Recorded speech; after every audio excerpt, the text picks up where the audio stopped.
Assalamualaikum warahmatullahi wabarakatuh. Kembali lagi di channel Bunda Kabari.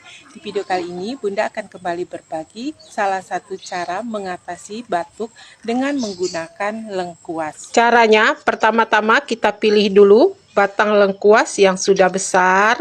Kemudian ujung dari batang lengkuas itu bisa kita potong. Setelah kita potong, kita bisa siapkan satu buah plastik. Kemudian plastik ini bisa kita ikatkan di ujung batang lengkuas yang sudah kita potong. Kita ikat dengan menggunakan tali, bisa menggunakan tali rapia.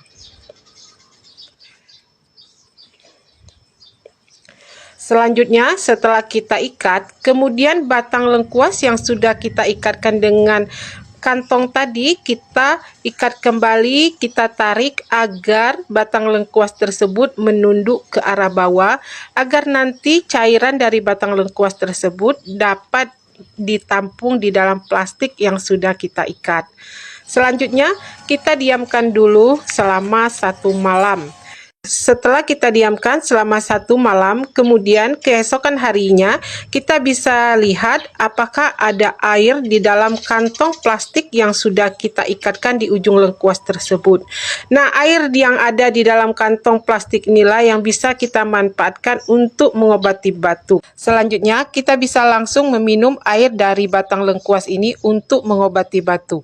Sampai disinilah video hari ini dari Bunda, semoga bermanfaat.